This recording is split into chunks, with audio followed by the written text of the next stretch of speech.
ہے، اس کے علاوہ جتنے ہیں بڑے سے بڑا ولی ہو جائے ہر ایک سے کوتاہی اور غلطی ہوتی ہے کہ نہیں؟ اور نبیوں پر اللہ کی یہ خصوصی رحمت رہتی ہے کہ بسا اوقات اگر ان سے کسی بھی قسم کی لغزش ہوتی ہے تو اللہ تبارک و تعالیٰ ان کی اصلاح فوراً فرما دیتا ہے، لیکن عام لوگوں کو یہ مقام حاصل نہیں ہے۔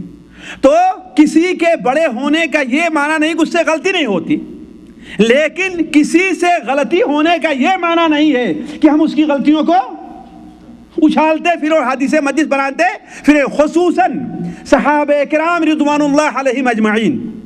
یہ ہمارے موضوع سے تھوڑی خارج بات ہے لیکن سنتے چلیے، کل انشاءاللہ الغات میں جو میرا درس ہوگا وہ صحابہ کرام سے متعلق اہل سنت والجماعت کا کیا عقیدہ ہے اس پر میں تفصیل سے انشاءاللہ روشنی ڈالوں گا۔ تو صحابہ کرام سے متعلق اہل سنت والجماعت کا جو عقیدہ ہے وہ یہ ہے کہ خصوصاً ان کے آپسی جو اختلافات ہیں انہیں حدیث مجلس نہ بنایا جائے، انہیں ابھارا نہ جائے۔ اسی لیے اللہ کے رسول صلی اللہ علیہ وسلم کا بڑے وضاحت کے ساتھ آپ کا فرمان ہے، آپ نے کیا بیان فرمایا کہ اذا ذکر اصحابی فامسکوا، جہاں میرے صحابہ کا آپس میں اختلاف کا، ان کی لڑائیوں کا، ان کے درمیان فتنہ ہونے کا ذکر آ جائے وہاں پر تم لوگ کیا ہے بالکل خاموش ہو جاؤ۔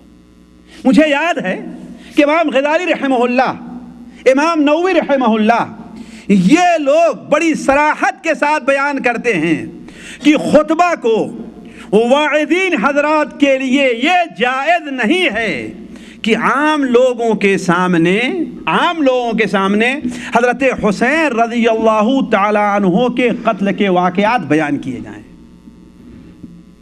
کیوں؟ وجہ اس کی کیا ہے کہ لوگ بعض سلف امت کے بارے میں بدگمانی کے شکار، مثال کے طور پر سب سے پہلی بدگمانی یہ پیدا ہوگی کہ وہ نواسے رسول ہیں، اللہ کے رسول صلی اللہ علیہ وسلم کے دنیا میں پھول ہیں، جنت کے نوجوانوں کے سردار ہیں، اللہ کے رسول صلی اللہ علیہ وسلم کو ان کا رونا تکلیف دیتا تھا، حضرت علی و فاطمہ کے چاند ہیں، دل کے سرور ہیں، آنکھوں کے نور ہیں، اس کے باوجود صحابہ کرام اس دنیا میں موجود تھے لیکن پھر بھی لوگوں نے ان کی مدد نہیں کی۔ یہ کیسے لوگ تھے؟ آ سکتی بات نہیں آتی ہے اور ہر انسان سوچنے پر مجبور ہوتا ہے۔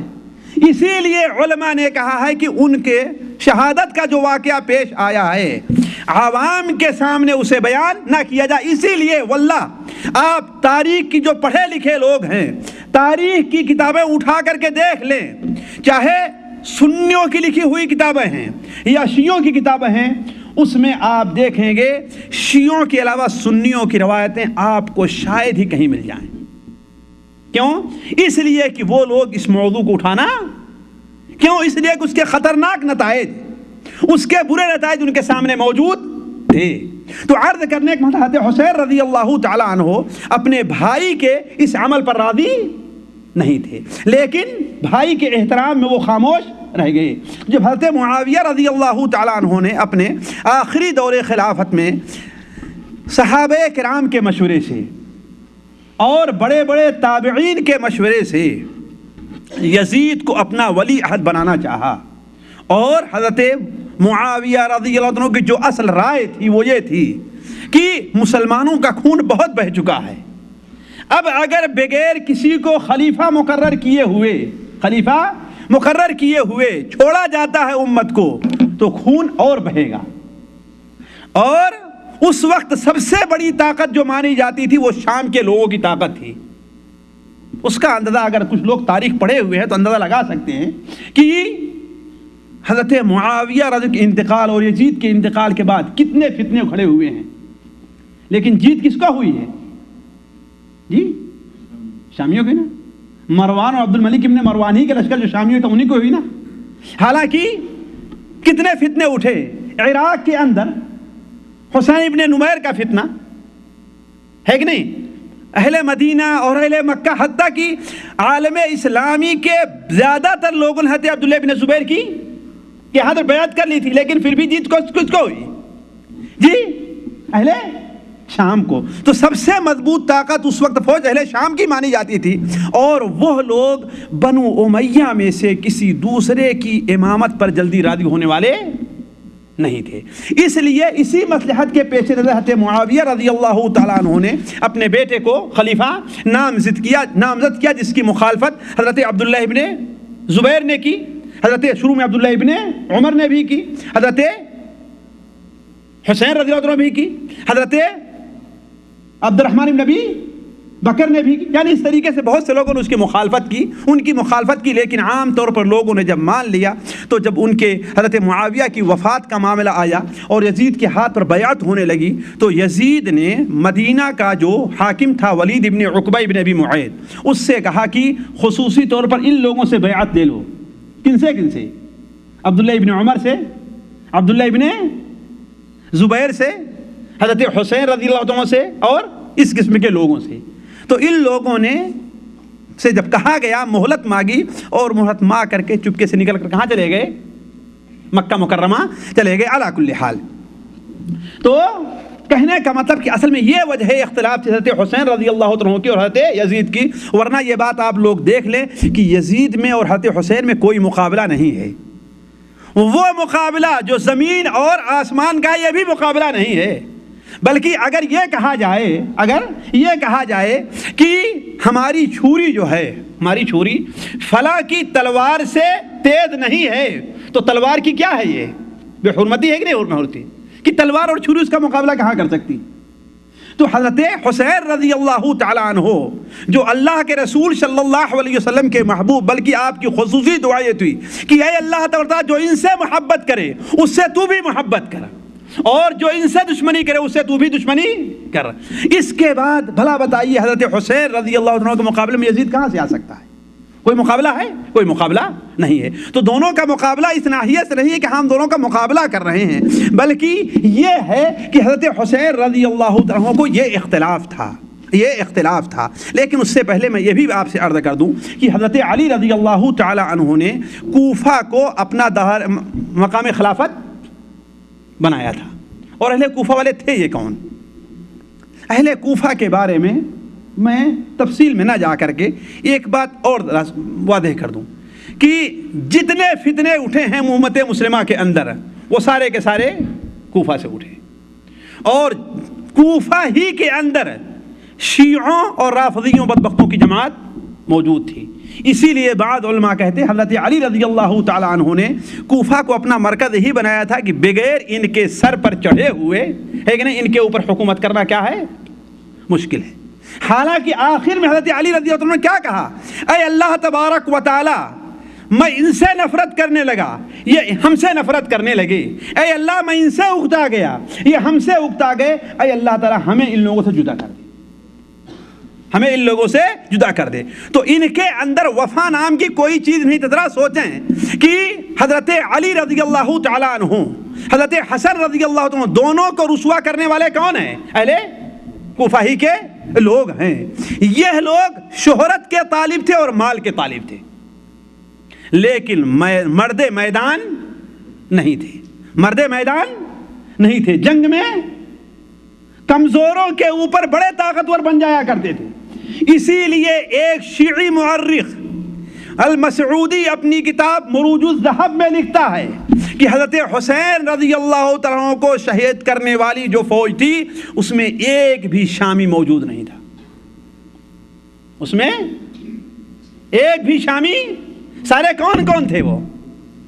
اور یہ وہی لوگ تھے جو حضرت حسین رضی اللہ تعالیٰ عنہ کے لیے مسلم ابن عقیل کے ہاتھ پر بیعت کر چکے تھے، ان کے ہاتھ پر بیعت کر چکے تھے، اور ایک دن میں 12,000 لوگوں نے بیعت کی تھی، اور حضرت حسین رضی اللہ عنہ کے پاس 1,00,000 لوگوں کی دستخط کے ساتھ ان کے خط موجود تھے کہ ہاں ہم جان اور مال سے آپ کی مدد کرنے کے لیے تیار ہیں۔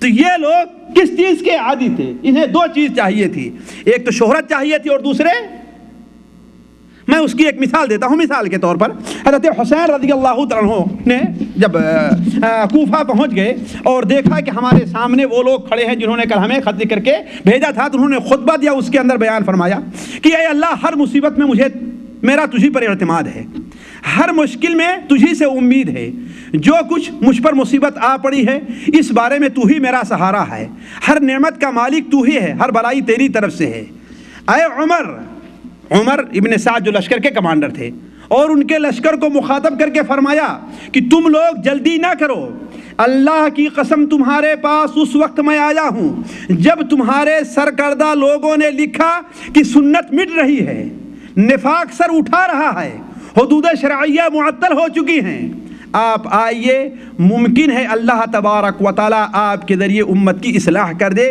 اس لیے میں آیا ہوں، اگر تمہیں میرا آنا پسند نہیں تو میں واپس چلا جاتا ہوں۔ ذرا بتائیے اتنے عام مجلس میں لکھنے کا کہنے کیا مطلب ہے؟ اس کا مطلب ہے کہ وہ لوگ یقینی طور پر خط لکھ کر کے انہیں بلائے ہوئے تھے۔ دوسری جگہ انہوں نے کہا کہ امام ابن کثیر لکھتے ہیں کہ سارے لوگ حضرت حسین کے پاس خط لکھتے رہے، انہیں ابھارتے رہے، آمد کا مطالبہ کرتے رہے تاکہ یزید کے بجائے آپ کے ہاتھ پر بیعت کریں۔ اپنے خطوط میں صراحت کے ساتھ لکھتے رہے کہ معاویہ کے انتقال کے بعد انتقال سے ہمیں خوشی ہے، اور ان کی حکومت کے بارے میں بدزبانی کرتے رہے، اور یہاں تک لکھا کہ ابھی تک ہم نے کسی کے ہاتھ پر بیعت نہیں کی ہے، آپ کی بیعت کا انتظار ہے۔ جبکہ سوچئے کہ حضرت نعمان ابن بشیر جو بہت بڑے مشہور صحابی، ہر آدمی ان کا نام جانتا ہے، یزید کی طرف سے ان کے حاکم اور ان کے امیر تھے، لیکن سوال ہے کہ ان کا مقصد کیا تھا؟ ان کا مقصد کیا تھا؟ ان کا مقصد پیسہ حاصل کرنا تھا۔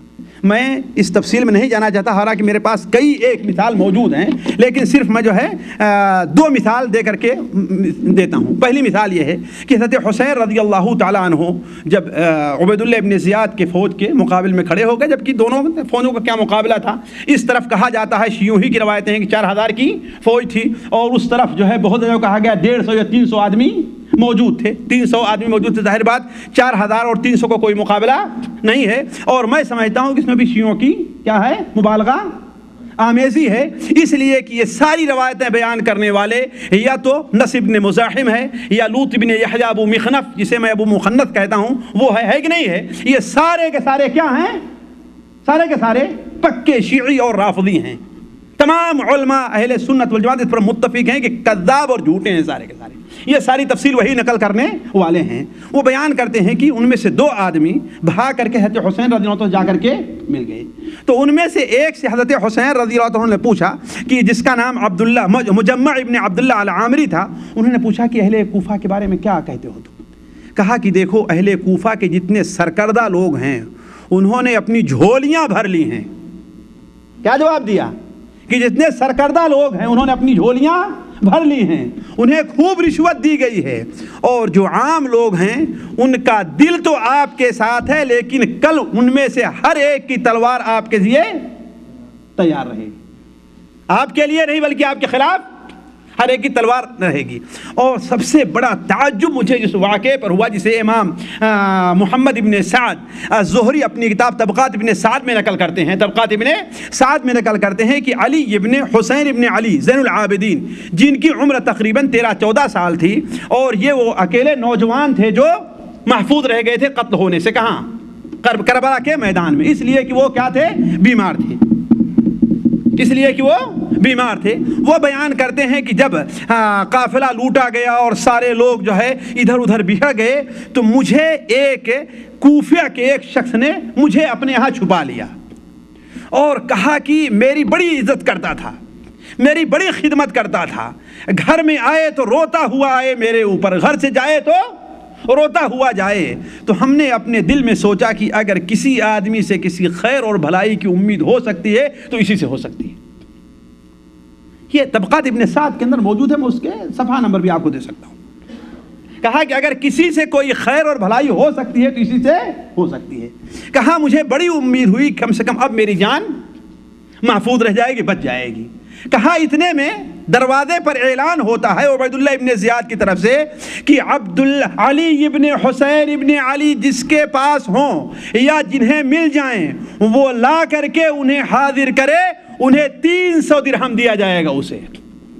جیسے آج کل اخبارات میں اعلان ہوتا ہے نا، فلاں آدمی غائب ہو گیا، لے کر کے اسے اتنا انعام ہے۔